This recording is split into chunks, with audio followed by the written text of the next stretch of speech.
अस्सलाम वालेकुम। आज हमारे हाथ में कुरान का एक उर्दू तर्जुमा है और हम इसकी कुछ मशहूर कहानियों की तह तक जाने वाले हैं। जी, इन कहानियों में पैगंबर हैं, बादशाह हैं, जादूगर हैं और यहाँ तक कि बात करने वाले जानवर भी। बिल्कुल। लेकिन ये सिर्फ किस्से कहानियां नहीं है ना। हमारा मकसद इन परतों को खोलकर देखना है और समझना है कि इनमें आज भी हमारे लिए क्या गहरे सबक छिपे हैं। सही बात है। तो चलिए इसमें गोता लगाते हैं। शुरुआत एक बहुत ही बुनियादी सवाल से करते हैं जो इन कहानियों के केंद्र में है। ईश्वर कौन है और उसकी इबादत क्यों की जाए? मुझे लगता है इब्राहिम पैगंबर की कहानी इस पर सबसे अच्छी रोशनी डालती है। बिल्कुल। और उनकी कहानी का जो अंदाज है वो बहुत दिलचस्प है। वो अपनी कौम के पास जाकर कोई तकरीर या हुक्म नहीं देते। अच्छा? वो सवाल करते हैं। वो पूछते हैं, तुम लोग किस चीज की पूजा करते हो? लोग जवाब देते हैं, हम मूर्तियों की पूजा करते हैं और उन्हीं की सेवा में लगे रहते हैं। एक सीधा सा जवाब, लेकिन इब्राहिम उसे वही नहीं छोड़ते। नहीं, बिल्कुल नहीं। वो एक और सवाल करते हैं जो सब कुछ बदल देता है। वो पूछते हैं, जब तुम इन्हें पुकारते हो तो क्या ये तुम्हारी सुनते हैं या तुम्हें कोई फायदा या नुकसान पहुंचा सकते हैं? कौम का जवाब था, नहीं, ऐसा तो कुछ नहीं है, बस हमने अपने बाप दादा को ऐसा ही करते देखा है। अच्छा। और यहीं पर इसी जवाब में कहानी का सार छिपा है। ये तो बहुत बड़ी बात है।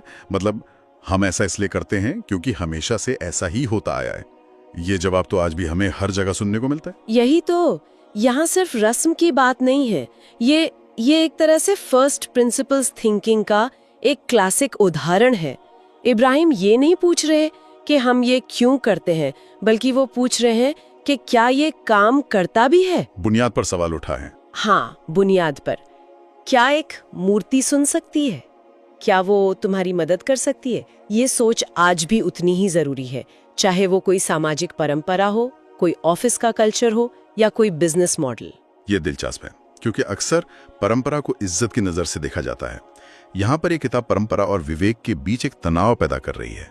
तो इब्राहिम का जवाब क्या होता है?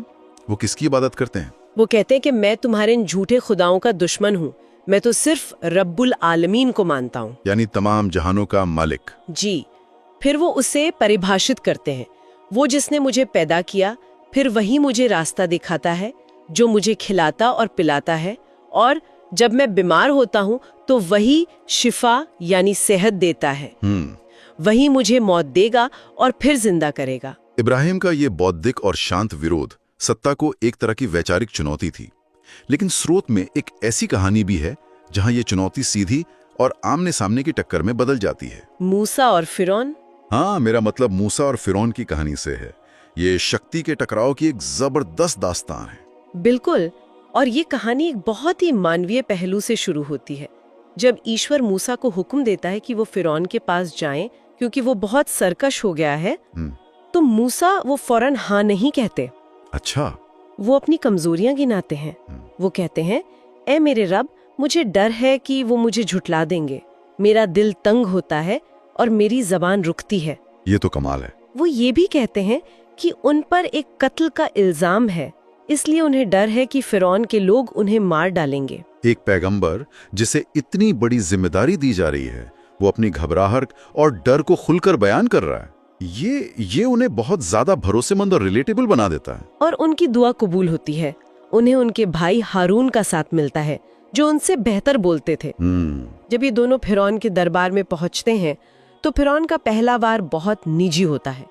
वो मूसा पर ताना कसता है, कहता है, क्या हमने तुम्हें बचपन में अपने यहाँ पाला नहीं था और तुमने अपनी उम्र का एक हिस्सा हमारे साथ गुजारा है, और फिर तुमने वो काम किया जो किया, और तुम बड़े ही एहसान फरामोश हो। यानी वो मूसा को एक तरह से गिल्ट ट्रिप कराने की कोशिश कर रहा है। हाँ, मुद्दे से भटकाकर बात को पर्सनल बना रहा है। सही।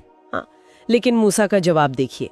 वो कहते हैं, तुमने जो मुझ पर एहसान जताया है उसकी हकीकत बस इतनी है कि तुमने बनी इसराइल यानी इसराइल की औलाद को गुलाम बना रखा है। वाह! एक झटके में बहस को निजी से राजनीतिक और न्याय के सवाल पर ले आए। बिल्कुल। वो कह रहे हैं कि एक पूरी कौम को गुलाम बनाकर उनमें से एक बच्चे को पाल देना कोई एहसान नहीं है। यहाँ से टकराव बढ़ता है।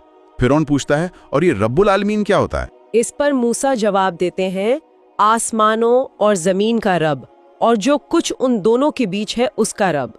ये सुनकर फिरौन अपने दरबारियों से मजाक में कहता है, सुन रहे हो तुम लोग? वो मूसा की बात को गंभीरता से नहीं लेता। नहीं, लेकिन मूसा अपनी बात पर कायम रहते हैं। और फिर आता है कहानी का वो हिस्सा जो सबको याद रहता है, जादूगरों से मुकाबला। हाँ, फिरौन अपने राज्य के सबसे माहिर जादूगरों को इकट्ठा करता है। एक बड़े मैदान में लोगों की भीड़ के सामने वो जादूगर अपनी रस्सियां और लाठियां फेंकते हैं और लोगों की आंखों को ऐसा लगता है जैसे वो सब सांप बनकर दौड़ रहे हैं। एक दहशत का माहौल बन जाता है। हाँ बिल्कुल। और फिर मूसा अपनी लाठी फेंकते हैं और वो एक असली विशाल अजगर बनकर उनके सारे नकली सांपों को एक एक करके निगल जाती है। यहाँ कहानी में सबसे बड़ा मोड़ आता है।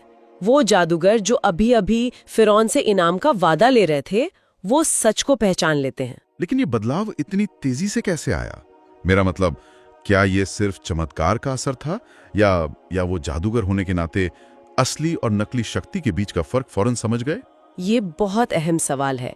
किताब इस बात पर जोर देती है कि वो फौरन सजदे में गिर पड़े, यानी उन्होंने अपनी हार मानकर खुद को झुका दिया। अच्छा। वो समझ गए थे कि जो उन्होंने अभी देखा वो हाथ की सफाई या नजर का धोखा नहीं था।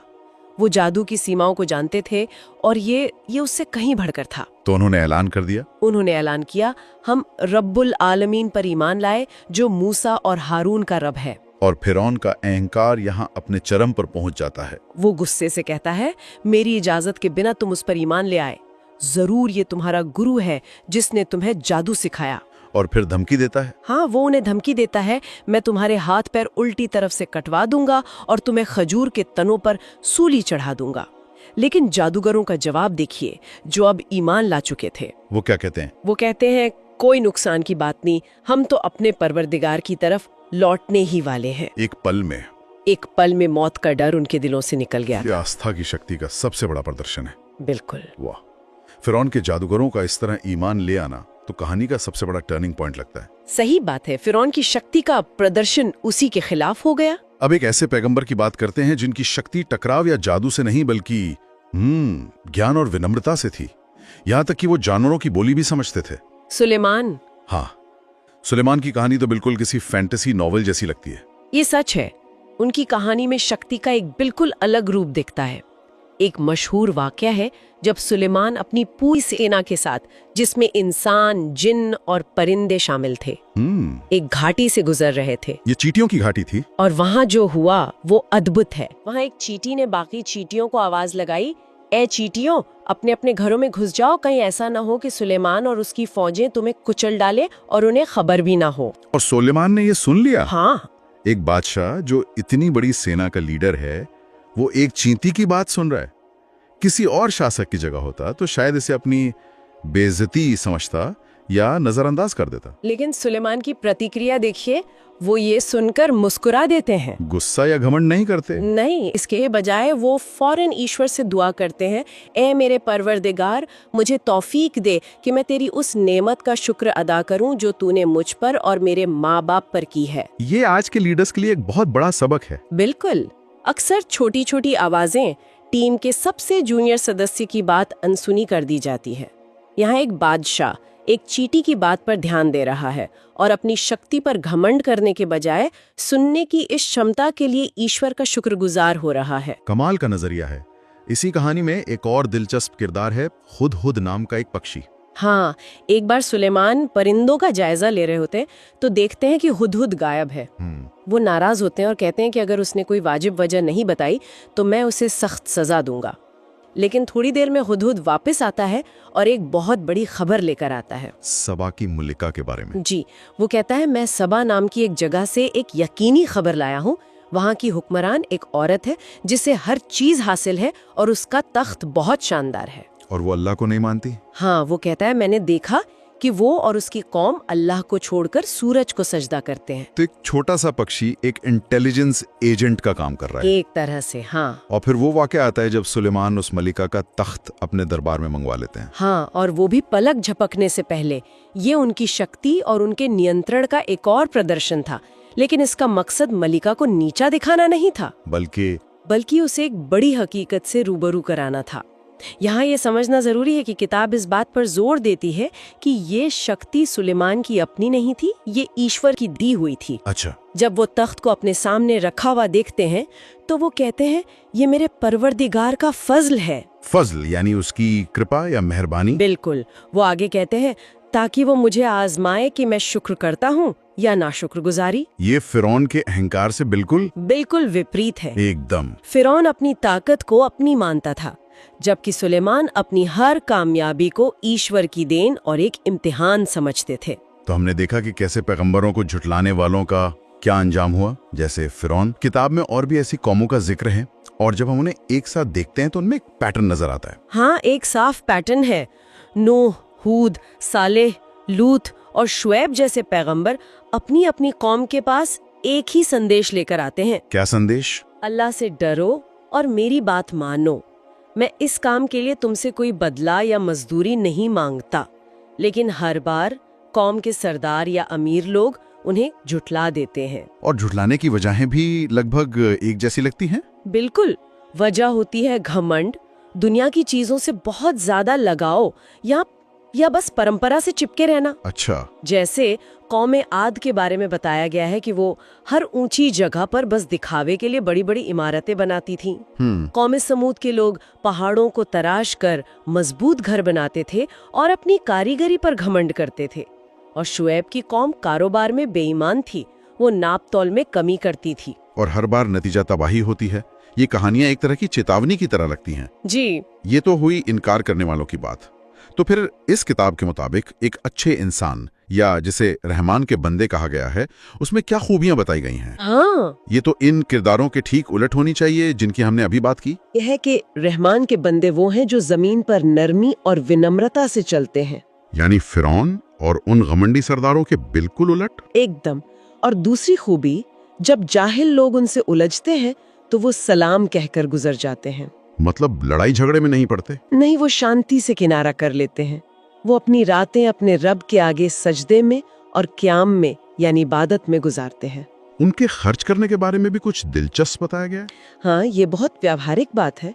बताया गया है कि जब वो खर्च करते हैं तो न फजूल खर्ची करते हैं और ना ही कंजूसी, बल्कि इन दोनों के बीच का यानी संतुलन का रास्ता अपनाते हैं। इसके अलावा वो बड़े गुनाहों से बचते हैं, जैसे अल्लाह के सिवा किसी और को पुकारना, किसी की नाहक जान लेना या बदकारी करना। और एक खूबी है जो मुझे सीधी सीधी इब्राहिम की कहानी से जुड़ती हुई लगती, होकर नहीं गिरते। हाँ, ये तो वही बात हुई, यानी आंख बंद करके किसी चीज को मान नहीं लेना, बल्कि उस पर गौर करना, सोचना और समझना। बेहतरीन कनेक्शन, बिल्कुल सही।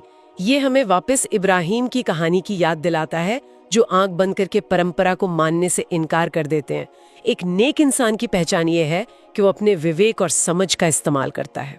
तो अगर हम इस पूरी चर्चा को समेटें, इन सभी कहानियों और उपदेशों का सार क्या निकलता है?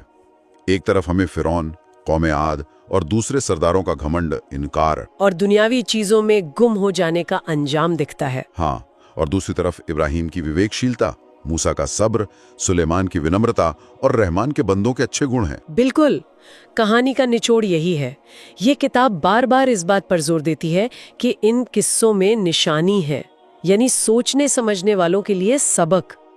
ये सिर्फ गुजरे हुए लोगों की दास्तान नहीं है, बल्कि हर दौर के इंसान के लिए एक आईना है, जिसमें वो अपने समाज और अपने किरदार को देख सकता है और सही रास्ता चुन सकता है। इस गहरी चर्चा के बाद मेरे मन में एक सवाल सोचने के लिए रह जाता है। इन स्रोतों में एक जगह पैगंबर कहते हैं, ए परवरदिगार, मेरी कौम ने इस कुरान को छोड़ रखा था। जी। इन तमाम कहानियों, सबकों और संदेशों के संदर्भ में आज के इस दौर में जहां हमारे पास जानकारी का सैलाब है, किसी किताब या मार्गदर्शन को छोड़ देने का क्या मतलब हो सकता है? क्या इसका मतलब सिर्फ उसे न पढ़ना है या उसके संदेशों पर गौर न करना और अपनी जिंदगी में न उतारना है? इस पर गौर किया जा सकता है।